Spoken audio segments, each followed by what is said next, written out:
My name is Ava, and for a long time I believed love meant patience, sacrifice, and swallowing hurt in silence. That illusion shattered the night Mark tossed my scrapbook onto the table like it was trash. Useless, he muttered, not even looking at me. I stared at him, my chest tightening as if someone had wrapped a rope around my ribs and pulled. The scrapbook, handmade, carefully stitched, filled with photos, notes, and memories, had taken me weeks to finish.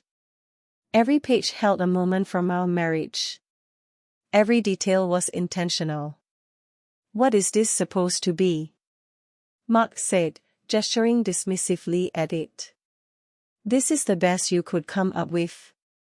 A pile of pictures and sentimental garbage. You're ridiculous, Ava. My fingers curled tightly in my lap, nails pressing into my skin, but I forced myself to stay calm. I thought you'd appreciate something meaningful, I said carefully. It's a collection of memories. Everything we've been through together. He laughed, short, sharp, cruel. What we've been through. Please. I'm exhausted by all this emotional nonsense. You could have bought something useful, but instead you wasted your time on this embarrassing junk. I swallowed hard, refusing to let the sting show. Mark, I know, he interrupted, standing up and dragging a hand through his hair. You don't get it. This isn't working anymore. You're not working anymore. I need someone who adds value to my life, not someone dragging me down with pathetic attempts at being thoughtful. My stomach twisted. What are you saying? He crossed his arms, lips curling into a smirk I didn't recognize anymore. I'm leaving you, Ava. I met someone else. Her name's Sophie. She's 20. She's exciting. And she actually knows how to have fun, unlike you. The words hit me like a slap, but I refused to crumble in front of him. And this is how you tell me? I asked, my voice trembling but steady. After everything I put into this. He laughed again, cold and dismissive. That's your problem. You're all heart and no substance. I deserve more. Silence stretched between us, heavy and suffocating. And then, to my own surprise, I laughed. It wasn't bitter. It wasn't forced. It was loud, real, and it sliced through the tension like a blade. What's so funny? Mark asked, narrowing his eyes. I stood up, still smiling, and reached for the scrapbook. You have no idea what you're walking away from. He frowned. What are you talking about? I flipped to the final page and pulled out the folded document hidden inside. This, I said calmly, holding it up, is the deed to a vacation house I bought for us. I was going to surprise you tonight. His face drained of color. You bought a house. I slipped the deed back into my purse. Looks like Sophie won't be enjoying it, will she? For the first time all evening, Mark was speechless. Mark's face twisted between disbelief and panic. For the first time in years, the smart confidence he wore like armor began to crack. You bought a house. He repeated, his voice suddenly unsure. Since when do you make decisions like that without me? I tilted my head slightly, my smile calm and unwavering. Since I realized I can't depend on you for anything meaningful, I said.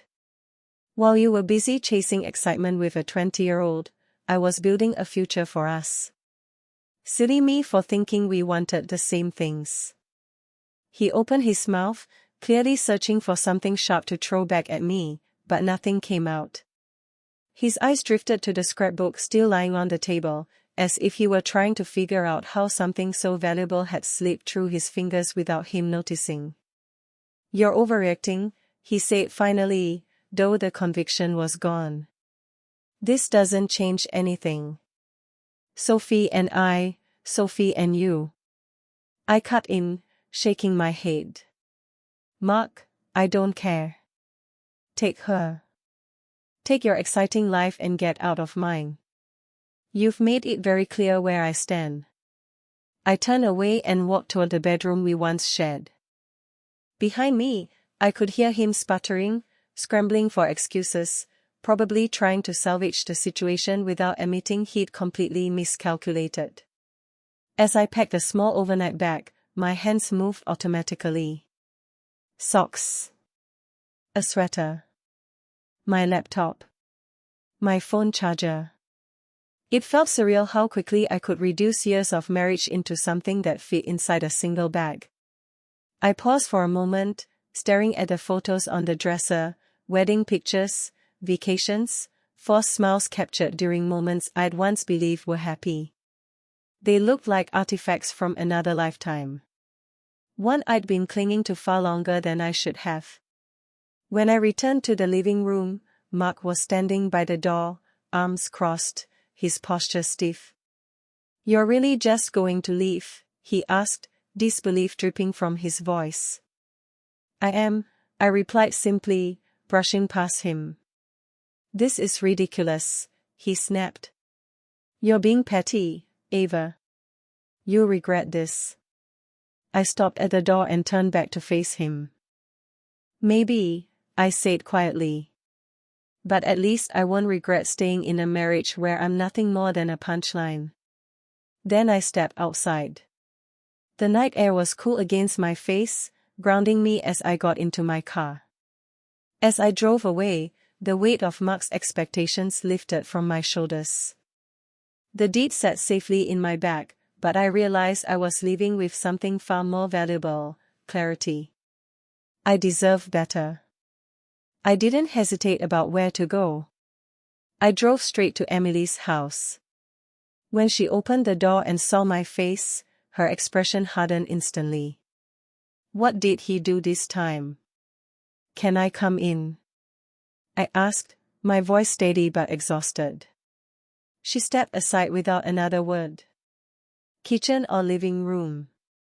"Kitchen," I said, already knowing she'd be reaching for the wine. Minutes later, we sat at her small kitchen table, a glass of Merlot in front of me, Emily leaning back in her chair with her full attention on me. "So," she said. "Spill." I told her everything: the scrapbook, Mark's cruel words, his announcement about Sophie. By the time I mentioned the vacation house, her jaw dropped. "He called you useless," she said sharply. "After everything you've done for him. And then told you he was leaving for a 20-year-old. I nodded, swirling the wine in my glass. "That's Mark. Always confident I'd just accept it." "But you didn't," Emily said, a smile breaking through her anger. "You walked out. You took back the house. Honestly, Ava, good for you." Hearing it out loud made something inside me shift. I hadn't just walked away from Mark. I'd walked away from years of trying to be enough for someone who never truly saw me. The morning after I left Mark, I woke up on Emily's couch to the relentless buzzing of my phone on the coffee table. Groaning, I reached for it and squinted at the screen. 6 missed calls. 14 messages. All from Mark. "Where did you go? We need to talk. You're being childish. Ava, you can't just walk away like this." That last one made me laugh, bitter, sharp, and exhausted. Walk away.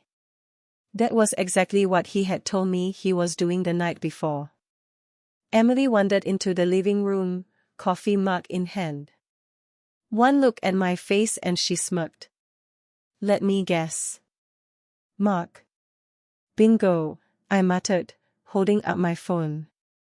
She set a cup of coffee in front of me. Well, what did he expect? You don't get to treat someone like garbage and then act shocked when they stop putting up with it. I nodded slowly, sipping the coffee. He's not used to consequences. He's always gotten away with everything, his arrogance, his selfishness. But this time, he's not getting what he wants. Damn right, Emily said with a satisfied grin. Later that afternoon, another message came through. I'll come by the house tonight. We need to sort this out. My house.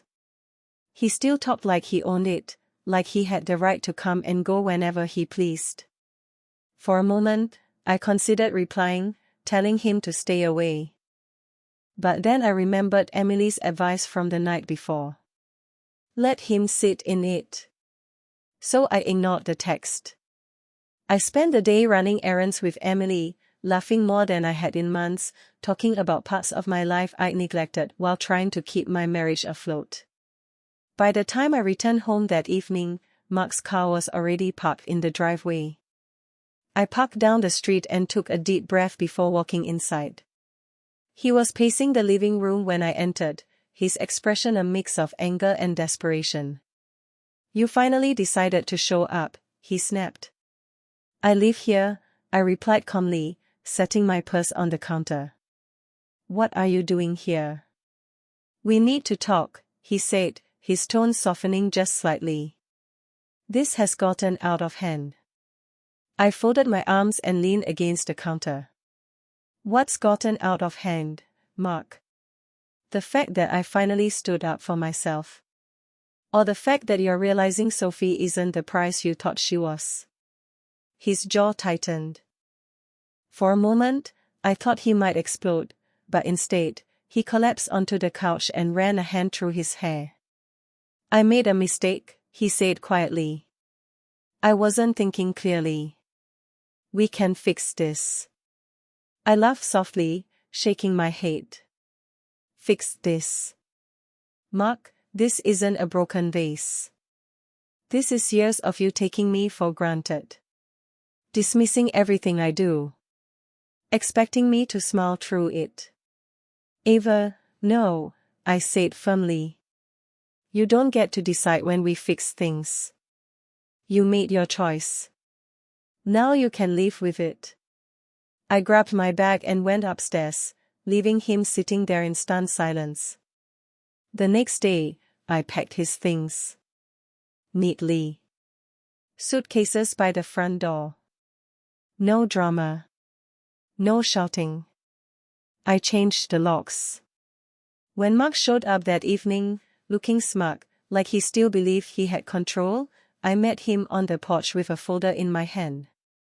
What's this? He asked, glancing at the papers. Your things, I said, gesturing to the suitcases. And this is the contact information for the lawyer I hired this morning. His smile faltered. Still, he couldn't resist one last dig. You're being ridiculous, Ava. You can't handle life without me. I smiled faintly.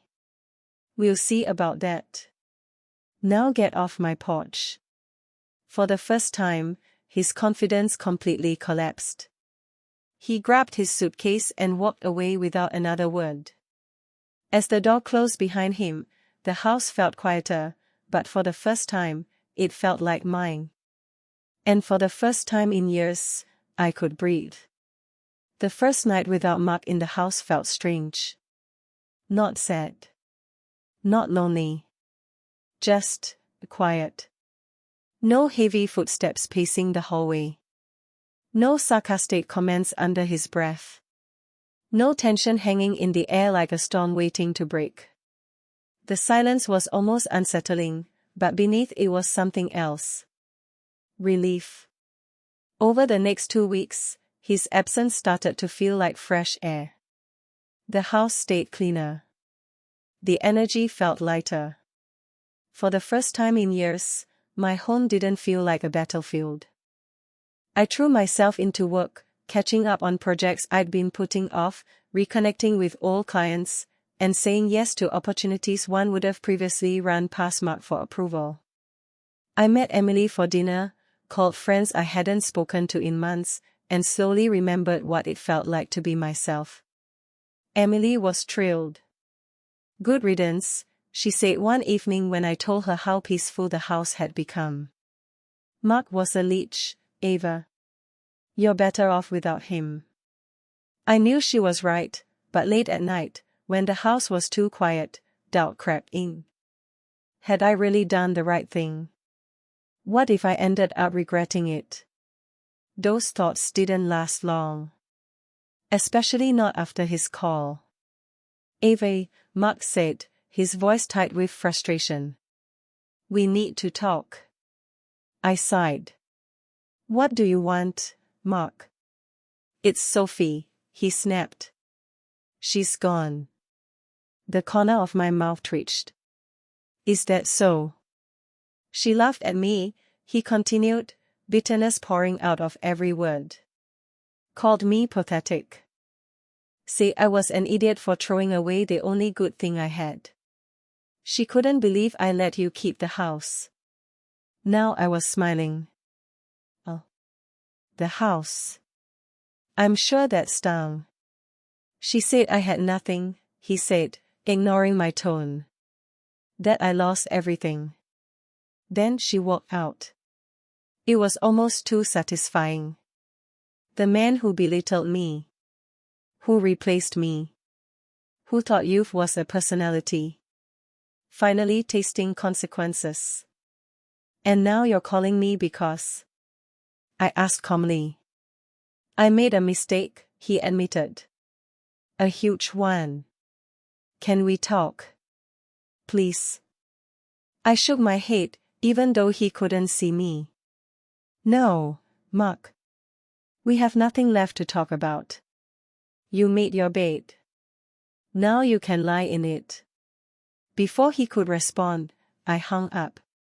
That night, I sat on the couch with a cup of tea, feeling a deep, unfamiliar peace. Mark's life was unraveling, but for the first time, it wasn't my responsibility to fix it. The divorce process moved faster than I expected. My lawyer helped me organize finances, document everything, and lock down what was rightfully mine. Mark didn't contest a single thing. He couldn't. Sitting in my lawyer's office reviewing the final paperwork, I felt a strange mix of emotions, relief, closure, and disbelief that this chapter of my life was finally ending. Everything looks solid, my lawyer said, flipping through the pages. Mark doesn't have much leverage here. I think he knows he's not in a position to fight you.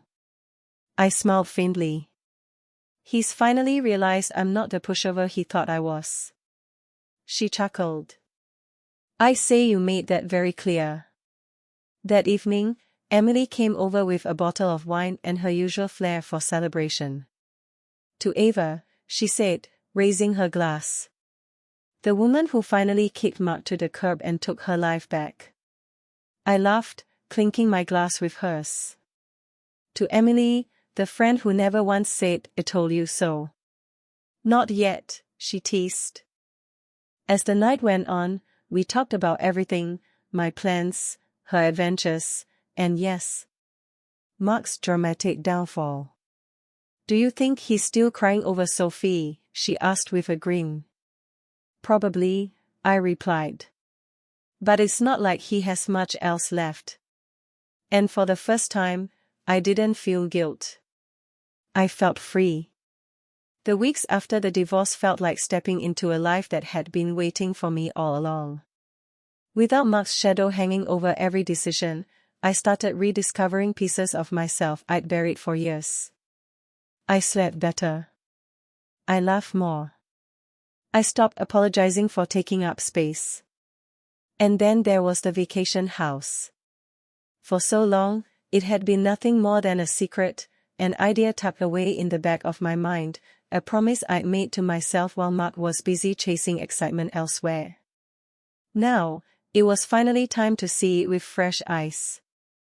I drove there alone on a Friday afternoon. The house sat beside a quiet lake, surrounded by tall pine trees that swayed gently in the breeze. As I stepped out of the car, the air smelled clean and sharp, like freedom. For a moment, I just stood there, staring. I'd done this. Not for Mark. Not for a marriage. For me.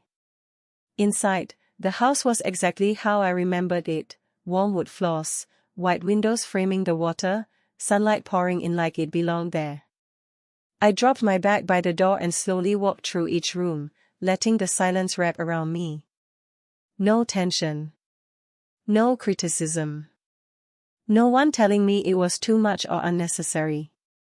That weekend, I unpacked boxes, arranged furniture, and sat on the deck with a glass of wine as the sun dipped below the lake. The peace was so deep it almost felt unreal. Emily came up the following weekend.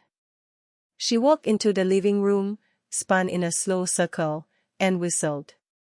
"Okay, wow. This place is incredible." I laughed. "I was hoping you'd say that." "How did you keep this a secret for so long?" she asked, dropping onto the couch. I hesitated. Honestly, part of me was afraid Mark would ruin it. Or claim it. Or tell me it was a stupid dream. "Well," she said firmly, "he's gone. And this place. This is your sanctuary." Hearing it out loud made something settle in my chest. She was right. As the weeks passed, the vacation house became my reset button. I started taking my camera out again, wandering the trails around the lake, capturing quiet moments just for myself. I joined a local book club, something Mark had always mocked as a waste of time. I traveled when I felt like it, not because it fit someone else's schedule. For the first time in years, my life felt expansive. One evening, sitting on the deck with my laptop, I finished a project for a freelance client and leaned back in my chair, smiling. The work felt different now. More fulfilling. More mine. A question from a past meeting echoed in my head. "Why don't you start your own consulting firm?" At the time, I'd brushed it off. Mark had always said it was too risky, too unstable. But now his voice didn't matter. That night, I grabbed a notebook and started writing. Ideas. Goals. Plans I'd never let myself imagine. A few weeks later, I officially began laying the groundwork for my own business. It was terrifying, but it was the good kind of fear. The kind that meant growth. Emily cheered me on every step of the way. "You need a name," she said one evening, eyes bright. "Something powerful." I thought for a moment, then smiled. "Phoenix Consulting." She grinned. "Of course. Rising from the ashes. Very on brand." Building the business consumed me in the best way possible. Every new client, every positive review, every small win felt like proof that I hadn't just survived, I was thriving. One night, as I sat by the lake watching the stars reflect on the water, my phone buzzed. A message from Mark. "Can we talk?" I stared at the screen for a moment, then deleted it. Some doors didn't need to be reopened. I wasn't rebuilding anymore. I was becoming. Success has a strange way of amplifying silence. As Phoenix Consulting grew faster than I ever expected, Mark's presence in my life faded into something distant and irrelevant. Weeks passed without a single thought about him, until the consequences of his choices finally came knocking. It started with a voicemail. I was in my home office, reviewing a proposal for a new client, when my phone lit up with an unknown number. I almost ignored it, but something told me not to. It was Mark. His voice sounded different, strained, rushed, stripped of the arrogance he used to wear like armor. I don't know who else to call," he said. "Things have gone bad. Really bad." I didn't call him back. Later that evening, Emily filled me in. "You won't believe this," she said over the phone, barely containing her disbelief. "Mark got fired." I blinked. Fired. Apparently Mora didn't stick around once the money dried up. He missed deadlines, showed up late, and finally blew up at his boss. They escorted him out. I leaned back in my chair, letting the information sink in. There was no joy in it, just clarity. This was the life he'd chosen. Over the next few weeks, the messages escalated. Emails. Calls. Long paragraphs filled with regret, blame, and self-pity. I made a mistake. You were the best thing that ever happened to me. I don't know how to fix my life. Each message felt smaller than the last. Meanwhile, mine was expanding. Phoenix Consulting landed a major contract with a regional firm, and suddenly my calendar was full weeks in advance. I hired my first assistant. I upgraded my workspace. I started saying no to projects that didn't align with my values, something I'd never dared to do before. One afternoon, after finishing a virtual workshop, my inbox pinged with a familiar name. Mark. Can we meet? Just once. I need to see you. I stared at the screen for a long time.